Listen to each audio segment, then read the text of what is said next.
medyo nagahol sa bunutan. Kasi taon-taon, lagi may problema sa pagbibigay ng exchange gift na yan.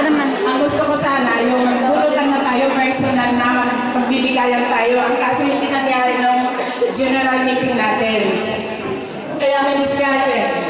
Anyway, kahit na maaga pa ang ating Christmas party, dito naman si Don Luca na alam natin na lagi siyang nandito. Hindi ko na rin siya welcome dahil lagi siya dito. Siya ang talagang sumusubaybay sa ating samahan na matagal na tayong pinagtityagaan. Kaya tayo magpakabait tayo dahil itong ating salon ay tayo pinagbibigyan. Welcome po natin ang mga yung mga galing sa ibang lugar na like Bergamo. Bigyan po natin sila ng masaganang palakpakan. Tumayo din po ang mga taga Bergamo. Yung ating mga bisitang mga kaibigan na mga Italiano. Gino, yung aking bayaw. Siya po ay may-ari ng isang empresa ng polisiya na maraming taong Pilipino. Lagi siya rito sa atin, asawa ng aking kapatid. At ang ating mga bisita na mga kaibigan na rin natin, bigyan po natin sila ng welcome na applause.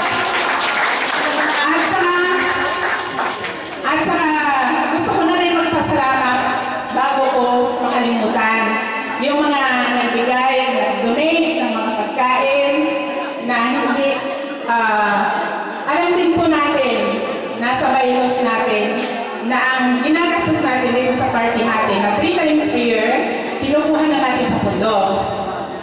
Ngayon yung mga nagbigay na extra, alam kong bukal sa loob ninyo ng pagbibigay dahil sa ating samahan, napakaluwag din sa inyo at kami tinatanggap namin ang masaganang pagkain na idinulot ninyo rin sa ating samahan.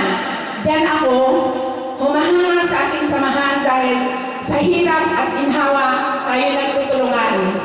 Viva ang junior and senior. Sa mga kabataan din na dumarating sa atin, na lagi sa atin, bigyan po natin sila ng masaganang palakpakan ng mga kabataan, yung mga nag-serve sa atin, yung mga nagluluto, yung dekorasyon, itong mga grupo ni Brenda. Sila po ang mga laging dekorasyon at saka